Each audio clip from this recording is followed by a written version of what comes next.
folks joining us right now, or if you're on YouTube seeing this later. This is the first panel for the 2021 Winter Virtual Superfan Celebration. We are going to be discussing today how clothes make the man, specifically the Superman. I'm Dan Johnson. I'm one of the organizers of this event, and I'm going to be turning it over to my friend Brad, who will be moderating this panel. Hello. Hey, Brad. Good morning. And I was going to ask our panelists today if they'd like to take a moment to introduce themselves to the audience. Who wants to start? How about you, Jeff? Start. Okay. Jeff, you can start. You were here first. Go ahead. Okay. My name is Jeffrey Breslauer. I'm an actor, writer, voice artist, and puppeteer. And I was a guest star on The Adventures of Superboy back in the late 80s and 90s. And if you've ever been to Six Flags across America in the Batman stunt shows, I'm the voice of the Joker. Nice. It's awesome. Yes. So I have certain superhero connections. As a matter of fact, on The Adventures of Superboy, I got to work with Noel Neill and Jack Larson. That's the original Lois Lane, and Jack was Jimmy Olsen in the 50s TV show. Arguably, probably still maybe the best Jimmy Olsen, but that's debatable. You did a great job. They all did. Phyllis Coates, Noel Neill. I think Phyllis Coates had the best scream in the whole world. Oh yeah. Oh, Her and Sybil Shepherd. Well, Joel, since you're up, how about yourself, my friend? Me? Thank you. My name is Joel. I am a paraprofessional in a Department of Education with special needs children and high school age. And I love superheroes, especially Shazam and Isis, and Superman with George Reeves, and that's the whole series type of thing.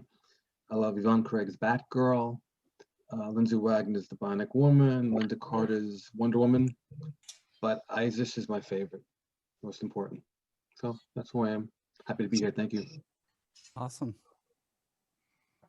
Tyler, how about yourself? How about you go next? All right. Hi, I'm Tyler, one of the hosts of the Krypton Report podcast, where we talk about everything Superman related. If you look you can see behind me is my Cave of Solitude in my Superman apparel. Nice. So I'm excited to be here talking about, you don't really need an excuse to talk about Superman, but it's just kind of nice to get to chat with some new people. Same here. So. And James, how about yourself? Well, I'm James Cole. I am the co-host to the Krypton Report alongside Tyler. My Superman stuff is over there. Can't see it. But, yep. I'm excited to talk with a bunch of people. Awesome. Tyler, not Tyler, but Brad, you go ahead and get started. I've got a download that I'm going to get real fast that we have for your presentation. So go ahead and get started, and I'll be back in a moment.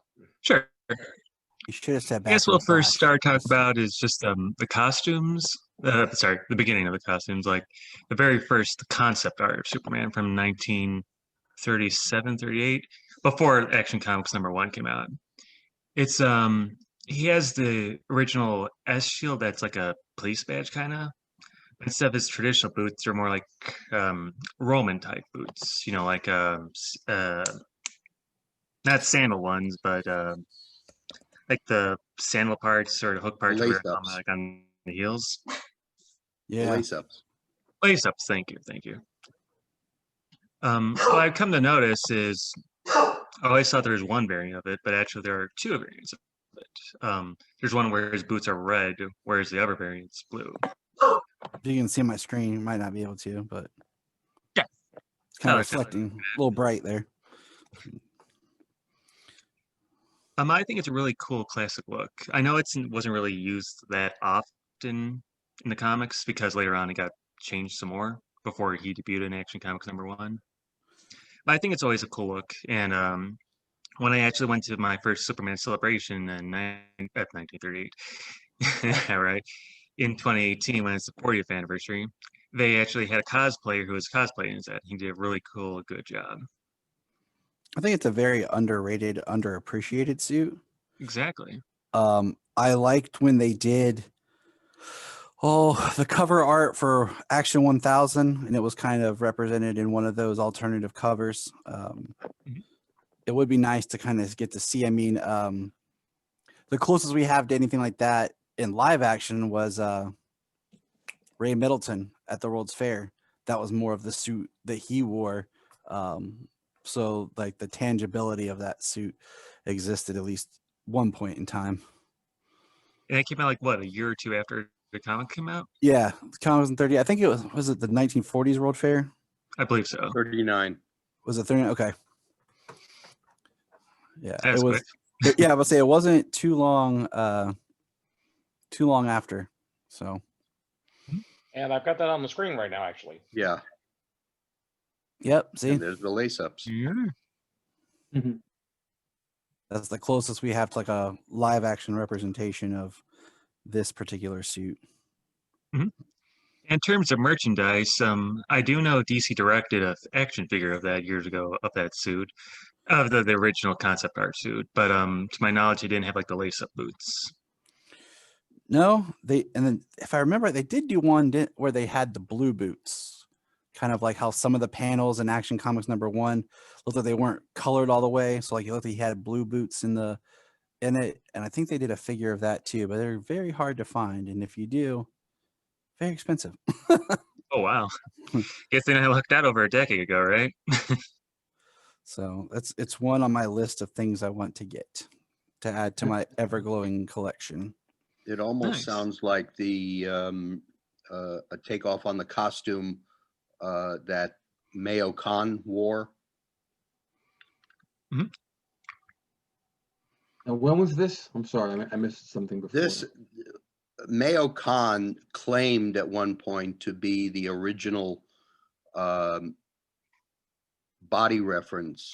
Oh for yeah. Joe Okay. Shuster's Superman drawing, and he Okay. wore a costume that was sort of like that, and everything seemed to be a very muted steel blue type color with the steel blue boots, and his was a white shield with a steel blue S on it. So it was almost like black and white type of a thing. I did want to mention one thing. Now, like I said, this is the World Series, not World Series. Sorry, I'm still waking up. World Fair. Hear me now. Yes. The amazing thing about it is this is only less than 2 Anybody years hear after the character came out, and this is back in the day before mass media. This is Hello. before television. Mm-hmm. Yeah. John, we're joined now by John. John, you want to introduce yourself real fast?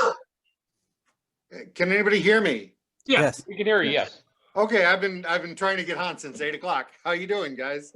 Good. Doing We're good. fine. Okay, let me see if I've it's like grandpa and the technology here. Let me see if I okay, I think we're squared away finally at last. There you go. John, we're glad to have you with us today. My name's Oh, John. thank you. I'm glad to be here. I've been participating in spirit anyway since 8. We were just talking about Ray Middleton's Superman suit from the World's Fair, which I was just mentioning the fact that this was less than 2 years after the character debuted in the comics. And Oh yeah, 1939 is just a year later, really. yeah. Well, the thing You is, know, If he before mass debuted media- in June 1938, then the World's Fair would have been the following summer. the thing is, before mass media, this is for what we think of nowadays: Twitter, Instagram, the internet, Facebook. Television. Mm-hmm. And this was such a recognizable suit even back then, even that less that time period, to be able to be seen by so many kids and recognized instantly, I think speaks to its, the design, I think. Well, that's interesting. I didn't know I know very little about either what Mayo Khan did and what Ray Middleton did. I know that Ray Middleton showed up at the 1939 World's Fair, or at least that's what I've always heard. But this is the first time I've heard that he was recognized when he was there, which is remarkable, actually, considering how little Superman material had been issued at that point. No, I really do think it just speaks to the popularity of the character. I mean, the character, it's so amazing to think back in 1938 you had this feature that's appearing in this one of dozens and dozens of comic books, but Superman just clicks. It just clicked in the conscience of children, especially, and just again, it's phenomenal. So he took off right away. Yeah. So that by the end of the first year, he was a widely recognized suit. So when I was a kid, the Ray Middleton appearance was always sort of portrayed as, well, this was National trying to publicize their new character. So I hadn't realized that he was already blown up. That's really cool. Yeah. I mean, it's just kind of funny for a story or a character that was rejected so many times and was like, I don't think anyone's gonna, this isn't really gonna do well. And they're like, fine, we'll take a chance on it. And here we are 80 plus years later talking about this. And I'm sitting in a room full of stuff with this character. And, it's just kind of crazy, think that even after almost less than a year, to a year after its debut, here we are looking at a picture of somebody embodying that character at a time when, now you see people debuting characters in their comics or whatever and already trying to like push a live action version or, a cosplayer out there to represent their character to kind of bring it to life. And here we are, looking at. Well, one of the things that I find interesting about Superman is that 99% of the characters that people come up with, even good characters, are already in a genre. They're part of an established genre. You come up with a new superhero now, it's part of the superhero genre, right? If you come up with a new detective, it's part of the detective genre.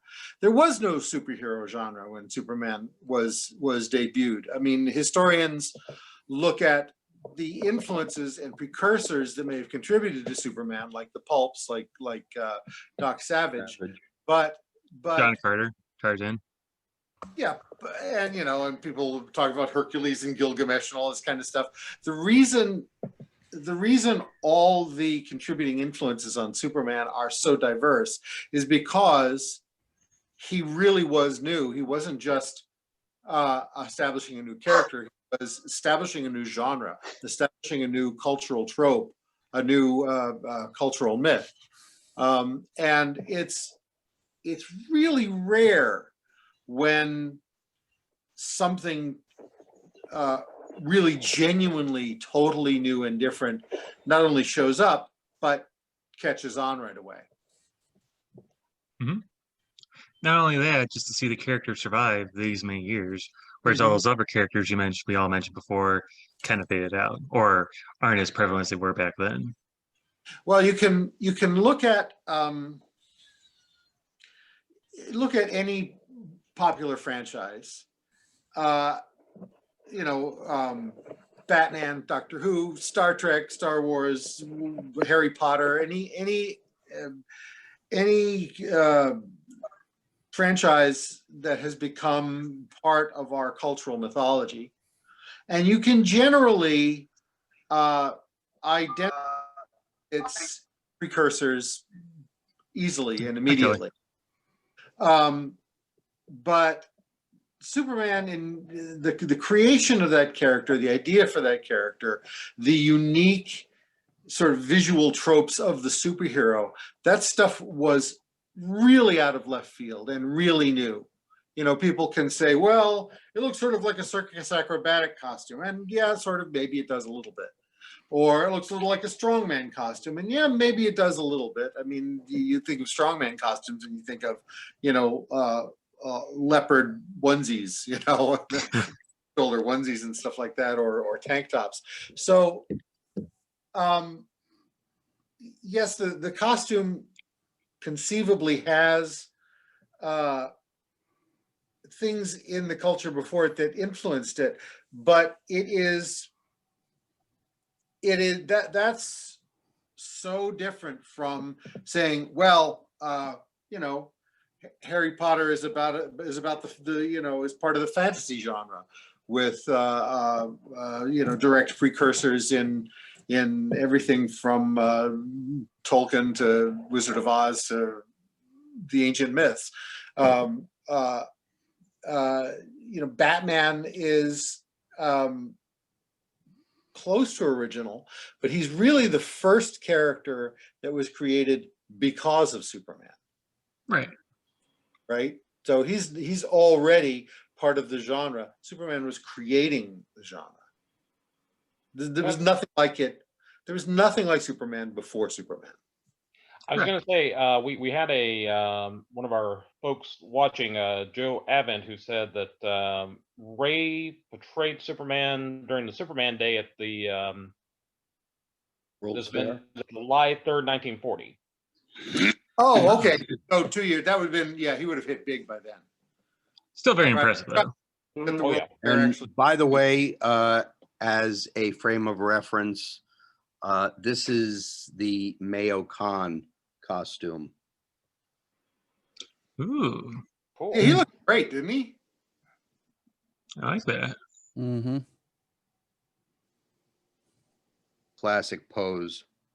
Looks like No, sort of where did Mayo Khan appear? What was his deal? I have really no idea. I think he was a I don't know whether he just said that he was the body reference for Joe Shuster, but both Jerry Siegel and Joe Shuster denied having any connection with Mayo Khan. So I really have no idea. You think maybe he's just like the first cosplayer? Maybe.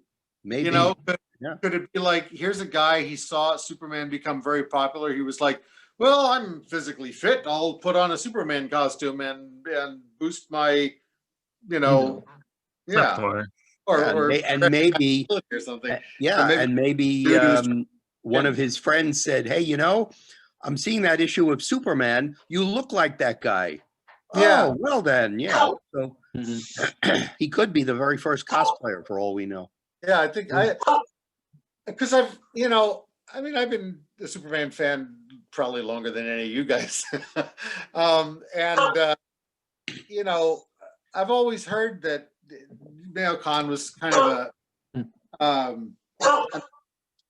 like he was bootleg. He wasn't really, he wasn't an employee of National. He wasn't hired to play Superman. He was just a guy to model for Superman, and that's been thoroughly disproved. He was not. So I guess at this point, all I can say is, well, he's the first cosplayer. That's a claim to fame, right? Yeah. Absolutely. I was going to say, We've got thousands of cosplayers now. Oh yeah. All kinds of different Superman costumes. Yeah. Well, And there's a shout out, Charlie, you don't need to make a shirt of that one. of Ray Middleton. Especially not of Mayo Khan. Oh no.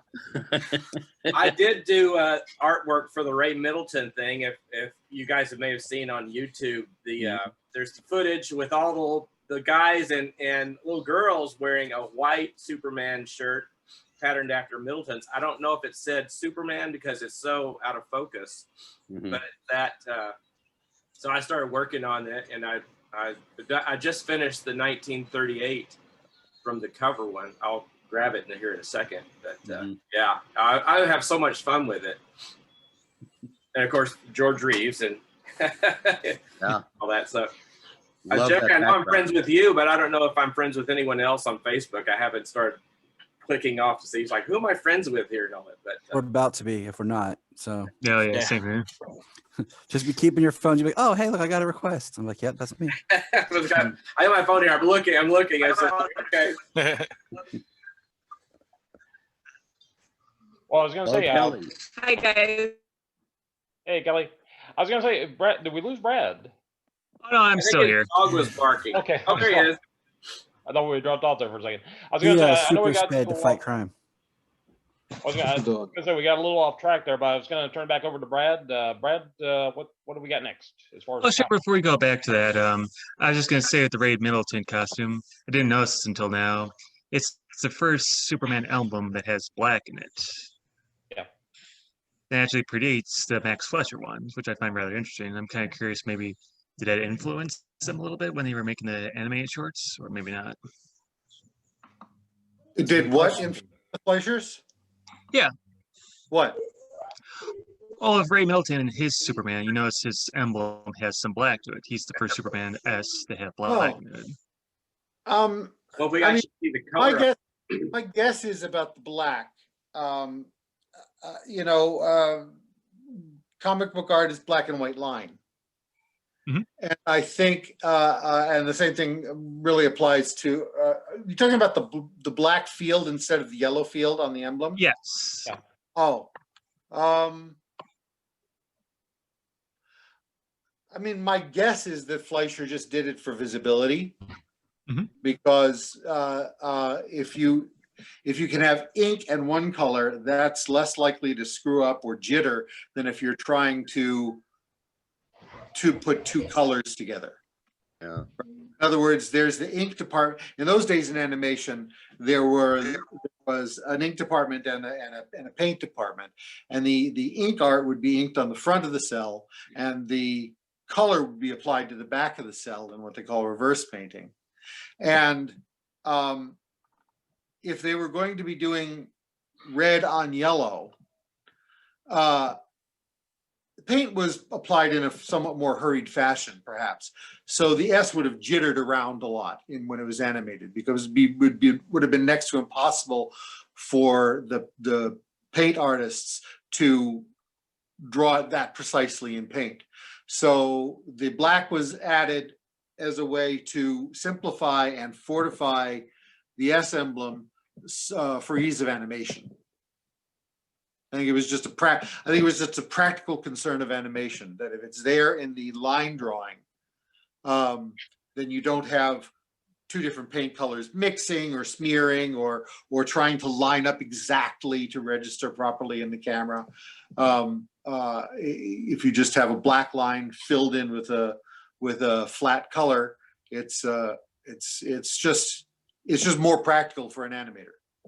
I'm an animator. I can testify to that. I started out painting animation cells in the early 80s, and we got to animate for IBM a 1938 version of Superman flying into the frame, and we went with the Fleischer colors with a deep blue and all that. And I tell you what, the painting the S and animating the S over and over again to keep it, looking not symmetrical, but keeping its form is.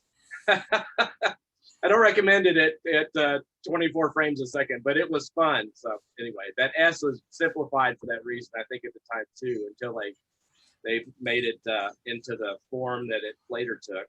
Yeah, and it kind of works in the Fleischer cartoons, I think, too, because there's a lot. It's somehow more noir, and those cartoons, as beautifully bright and colorful as they are, also have kind of a noir feeling to them. All the shadows and all that. Yeah, a lot of use of shadows, good use of night, good use of the city, really, as a character. Oh yeah. Yeah. Can you imagine if Batman and Gotham City were done by the Fleischer Studios? Oh man. That would have been outstanding. Outstanding. Oh, Well, yeah, definitely. we had to wait for Bruce Timm in the 90s. Yeah. Just gonna say that. But I Because- will say that the black shield with the red S on it, to hearken forward to Brandon Routh in The Crisis on Infinite Earths, describing, why he changes to the black is because hope shines through the darkness. It sort of harkens back to this. I've always Where- liked the black. Where where Superman was the first animated superhero, and it sort of indicates the whole with all of his adventures, hope shines through the darkness against the villains, against the mechanical monsters, against all of that. So I like that. ties in. Yeah, I like that. Well, it's also very important to remember too. This is at the very beginning of World War II, and I think I think there was a great need for escapism at the time, and I think that's where the larger than life characters like Superman, the superheroes that you were seeing beginning at the golden age of comics, I think it just really kind of fed that sense of we need something to believe in, we need something to inspire us, and I think that kind of ties in what you're saying too, Jeff. True. If we had a real Superman and a real Wonder Woman, we could have saved millions of people. Oh yeah. We hope. I tell you, here in California, every time I'm driving along the 110 and not the 110, the 101, I pass by the LA County Courthouse, and I say to myself, Superman, where are you? Because it's the Daily Planet from the TV show. Oh, cool. That's awesome. All right, so then I guess the next custom we can talk about now is the Silver Age, the more traditional look we've got. When I hear Silver Age, I don't know about you guys, but I always think Kurt Swan. Oh yeah. It's like that's Kurt just Swan. It's like there might have been somebody else who drew Superman then, but no, it's Kurt Swan. I have a cool Kurt Swan. It's a Kurt Swan. It's not from a comic book. It's about the size of like a little bit bigger than like a piece of paper. And I if I could get to it, I would show you. But my mother-in-law sells and collects antiques, and she found this at one of her trade shows and got it for me. And it's just like, it looks like a pinup, but like it's an original Kurt Swan from a thing. And yeah, it's really cool. It's right here on my wall. It's always like, that's my Silver Age.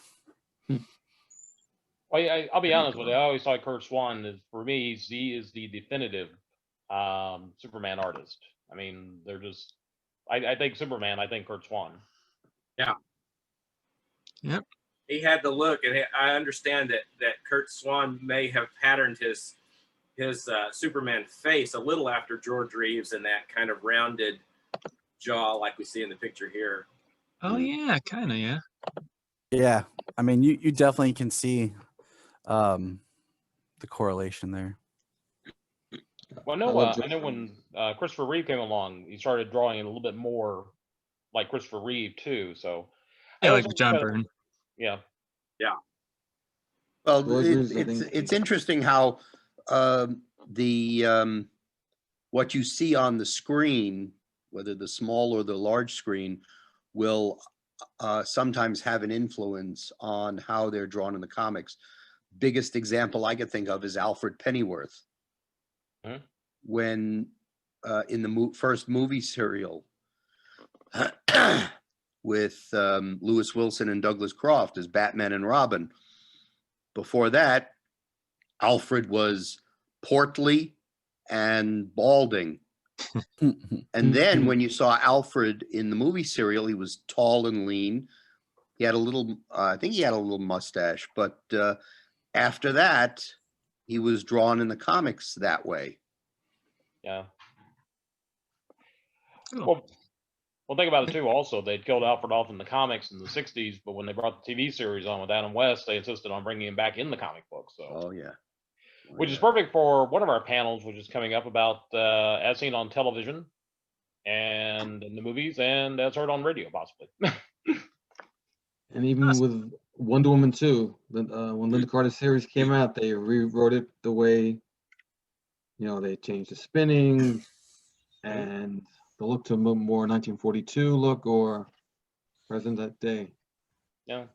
Well, when the Wonder Woman comic came out in the 70s, or the TV series was on in the 70s, I think that somebody had asked if it's set in World War II, why isn't the comic book set in World War II? So we had a big period where they're going back to that period. Mm-hmm. Interesting. Yeah, that was my Let's favorite. start season. talking about George Reeves' costume now, since we have it up here. Yes, by the way, the color costume, as you could tell by the S, because the S that George Rose has on his background is the black and white S, Yes. although it's in color. He was my favorite. Thank you for calling me George. He was. He did. Did I such a call you great George? job. You just said George Rose. I'm like, oh, thank you. Sorry, Charlie. That's okay. You It's a call him, compliment. you call him George, and you call me Betty. What's up with that? Come on, man. What's up with that, Jeff? Yeah, with the George Reeves suit, I like it a lot too. The only thing that really bothered me was always how the cape was set up. Like it has that weird space gap between his neck and his back. Oh, always- the scoop. The scoop in the cape, that big arc, like a Yeah. Roman Thank you. cape. The I relaxed. always thought the Relaxed cape look. was interesting just because of how thin it is. Mhm. Like it just comes like directly down his back, and so Oh, I'm This is sure he great. had. I'm sure they tried something else. It was a little bigger. Probably got in his way. And when I was researching photos yesterday, I didn't realize this until last night that the belts are a little bit different. Because like in the picture here, he has like the yellow belt, where in like some of the other ones, his belt buckle would be like silver. Never noticed that I until love now. that. Yeah. And also on the black and white costume, George's belt was kind of a brownish yellow. yeah. Less contrast or whatever. It wasn't really bright yellow till. And this is a black and white costume, colorized, so looks like the 1951 publicity. Great costume. Great Yeah. coloring. Like the Now let me sky ask you guys, which you prefer, the costume in color or costume in black and white? blue. In color. Color. Always love. I'm a But little, Color, yeah, but with the black and white S. There you go. That's well, an I have to interesting admit, I'm a little bit biased because I like the black and white episodes better than the color episodes. So I'm more primed to say the black and white costume just because I like the episodes a little bit better. Yeah. That makes. I like mean, that those makes episodes. sense. Mm-hmm.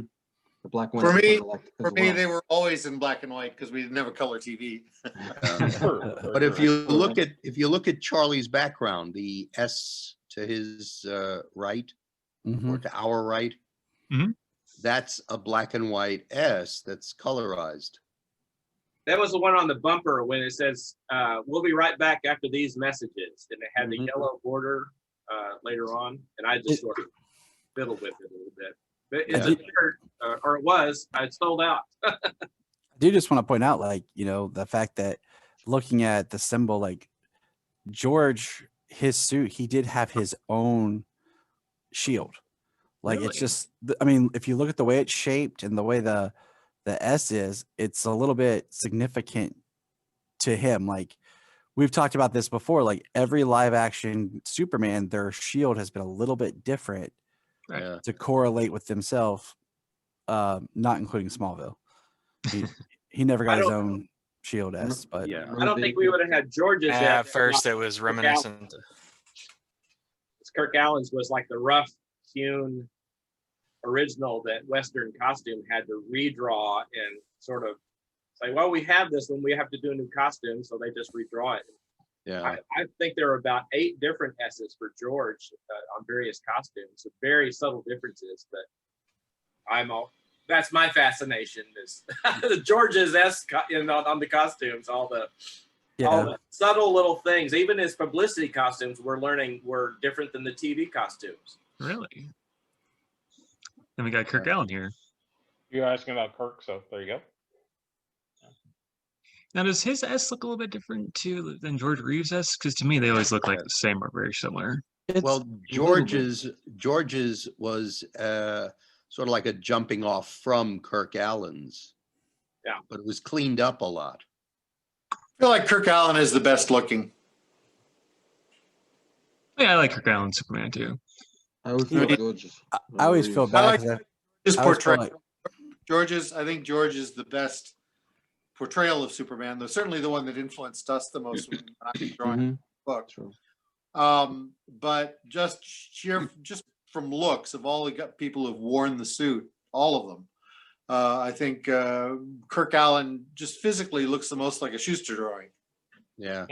Yeah, he does. Yeah. Interestingly enough, someone once asked me, I think it was in Metropolis, someone once asked me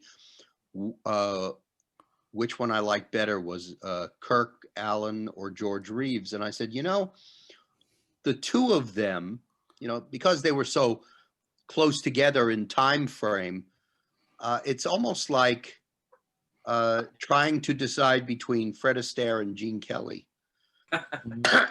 Because Fred Astaire was more balletic in his dancing.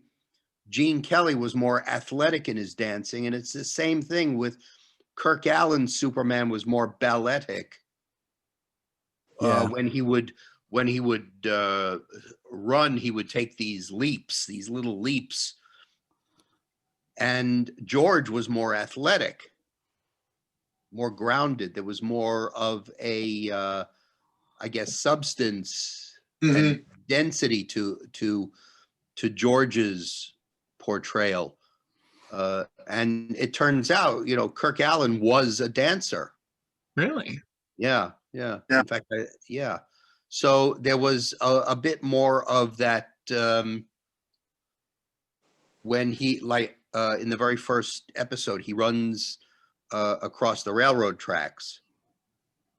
And there's a certain balletic stride in his, exactly, in his jumping. Kind of like the Fleischer cartoons when Superman would go from building to building. Yep. Sort of a ballet leap, not really Yeah. flying until. And I'm thinking there's probably an influence there, but it sort of fit right in to their individual interpretations of the character. Hmm.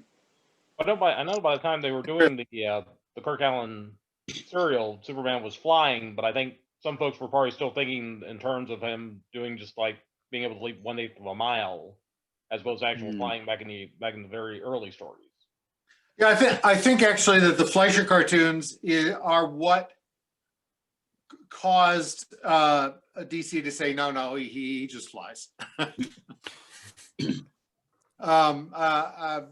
I think in the original brief for Superman, he could leap 1/8 of a mile, and nothing less than a bursting shell could penetrate his skin. But when actually animated, it just didn't look as cool, I think. So they decided Superman flew. So why they animated? When he appeared in 1938, he didn't fly. He didn't have X-ray vision. These are part of creeping powers syndrome. Yeah. A lot Listen of to stuff the got radio created- where he yeah, started flying. Huh? yeah. A lot of it was the radio started introducing things like, do you guys know why kryptonite was invented, right? Bud Yeah. Collier wanted a vacation.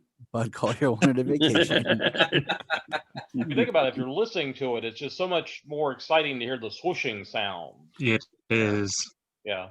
That tornado sound still, when I hear that wind sound effect, the little kid in me gets really excited. Yeah.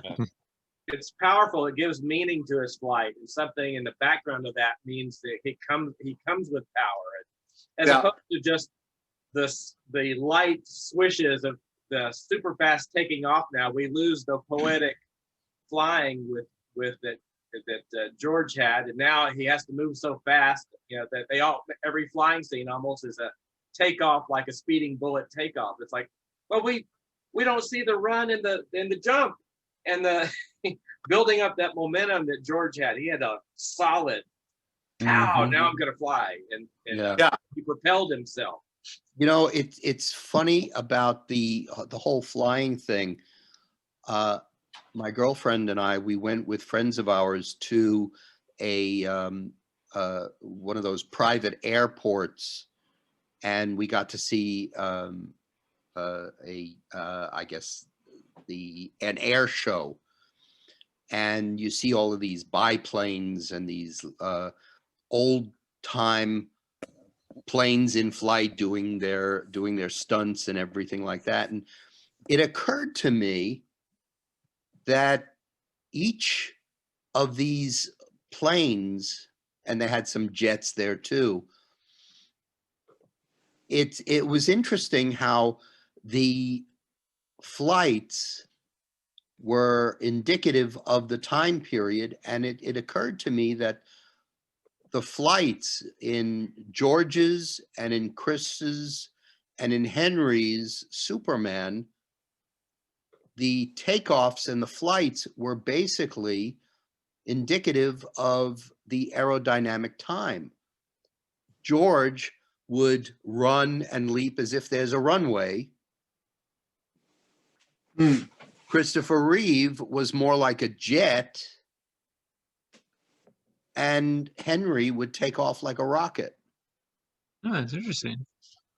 Makes And sense. it never occurred to me until I was watching the old time planes going by, and then I would be watching the jets go by, and it's like, huh.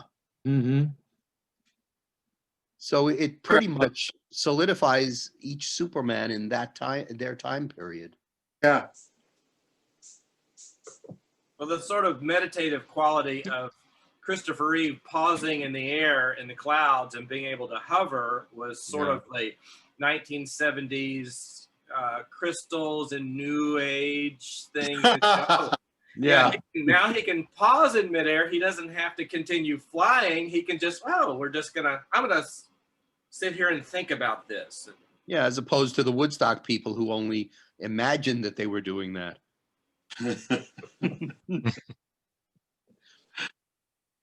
Since we mentioned Christopher Reeve, let's talk about the Christopher Reeve costume. Yeah, and That has to be Iconic. my favorite costume. It Never is the mind. closest to the classic. Mm-hmm. I like his costume. I kind of go back and forth like on the cape, if I like a longer cape or a shorter cape. Maybe a little bit longer.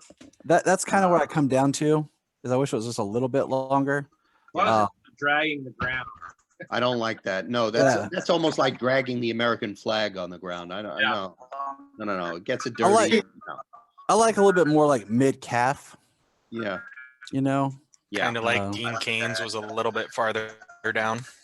Yeah. Mid calf right to the ankle just before it got to the ground. Yeah. That's more of where I am in cape length. Yeah, It's billowy. You can catch like the wind in the air. It's like that fluttering was fuller in Christopher's cape. Is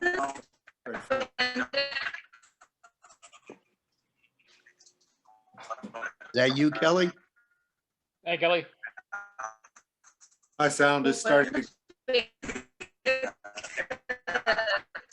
I guess she's stuck in the Phantom Zone. No. What did you do to get stuck in the Phantom Zone? So Audio what's girl. It's only allowed in garbled audio. Somebody's gonna have to go get her. I did want to say one thing. We were talking about the Wasn't look of the the actors and spandex stuff. a new material when this movie came out? So, yep, that's me. Hi guys. Hey, Sorry, hi. I'm trying Hey, to Kelly. go around one. I can only three Yes, I people. am. Can you hear me? Yeah, we can hear you, just can't see I you. can hear you. So many things. I did want to say just one thing real fast. We were talking about the actors who portray Superman. For me, with Reeve, all the other actors, George, I think had that quality about him, but Reeve especially. You put the costume on. There are other actors who play Superman. Reeve put the costume on. He became Superman. I mean, he just, like I said, he just embodies everything you think of the character having on the comics page and everything. It just looks like he stepped right off the page. And Oh, yeah. Yeah, like when he flashes as Clark and then lifts up himself. Yeah. Superman. Clean. said- Yeah, not just on- not just the physical change, but he exuded a confidence Yes. about himself. Like you could imagine that his Superman was that good and that caring, that hopeful. Interestingly enough, the thing about Christopher Reeve, and especially in the first movie, going back to what Joel said about the slouching and the coming back up, from the scene where Clark wants to tell Lois, who's busy getting dressed and ready to go out with him, and he takes off his glasses and he expands to his full height. Mm-hmm. There's one other thing that no other Superman took up, and I never understood why. Clark and Superman part their hair on opposite sides. I never noticed that. If you look at Christopher Reeve's Clark Kent, his hair is parted on the right. If you look at Superman, his hair is parted on the left. Different hairdressers. Magic. And interestingly enough, it does something to the viewer, and it subtly changes the appearance. That was one of the things that made you believe that it wasn't just the glasses. See, I've always kind of liked the idea of like Clark kind of like combs his hair down and it's kind of a bit more shaggy and messy. And then Superman's is more like, slicked and parted and neat. Well, that's like the Dean Cain version. So, But he but did yeah, both now that parts so good. you say that, Jerry, like I'm sitting there thinking Or like, like All-Star Superman. yes, I totally see the part now. Like I sitting here thinking about it and yeah. He played both nerdy And that was the only thing that disconcerted me about Brandon Routh's Superman. I loved his portrayal. I still do. I love his portrayal. But he parts his hair like Clark Kent. Too close. Too close. We can see this. There's one last thing one thing I'd like to say personally about the Christopher Reeve outfit. What I love about it is as somebody who loves the superhero movies and superhero shows, I'm always hearing we've got to change the costume because the costume from the comic books aren't going to work on the screen. And I point to Reeve and I said, it works. It works so freaking well. I mean, all you have to do is look at them and it's like, that's all you need is you need the right actor to pull the costume off, and you can go with comic book realistic. And kudos to Yvonne Blake, the costumer for the first movie, for making the costume work so well. And his outfit is supposed to be brighter. When you have a dark costume like what Henry Cavill wore in Man of Steel or in Batman versus Superman, the darkness of it dispels the darkness of Batman. Batman is supposed to be the dark one. Yeah. It's like the comedy and tragedy masks of superheroes. Superman is the bright character and with the brighter colors, symbol of hope. Batman is the dark knight of Gotham. His character was created by tragedy, and that's the way it should be. They should offset each other.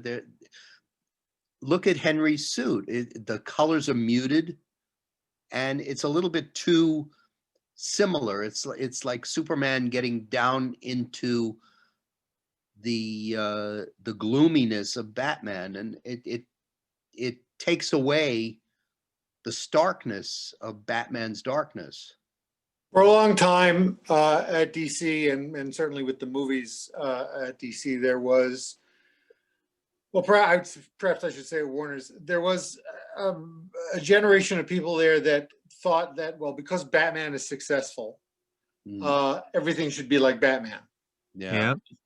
And so, you know, in the first season of The Flash's suit was, you know, Grant Gustin's suit was more maroon than red, you know? Yeah.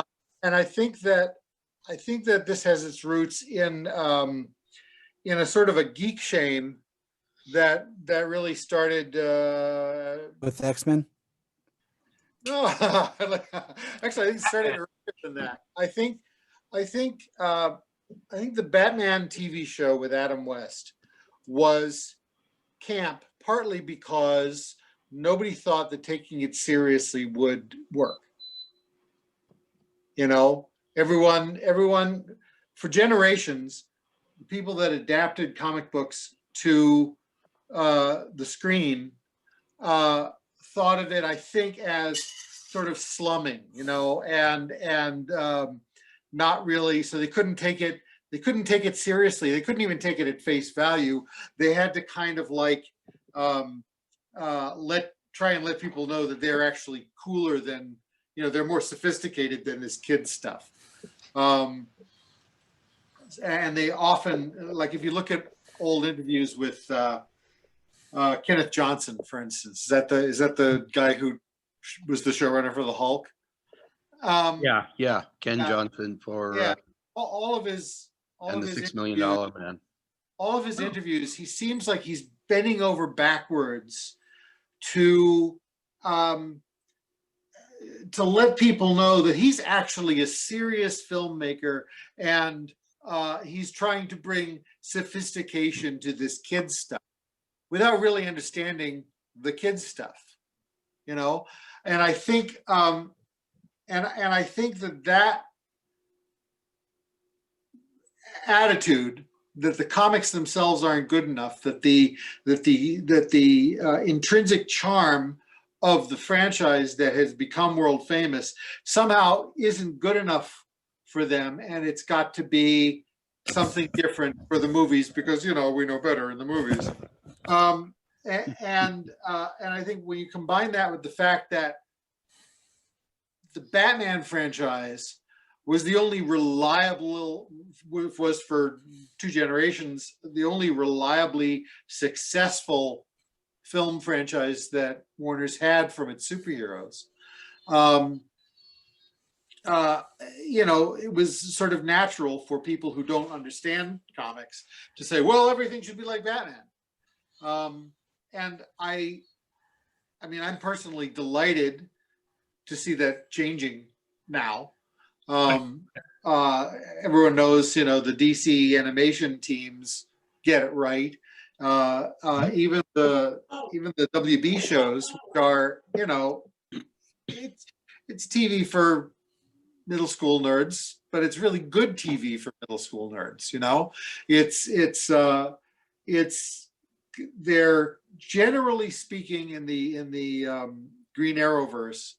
They're generally speaking writing from a place of respect for the properties, and they're trying, I think, to run right at the silliness, and because the Flash isn't Batman. The Flash is a bright, happy character with some really silly supervillains, and you can't pretend like it. You can't make it the same as Dark Knight Returns, because it's not part of the intrinsic charm of the character.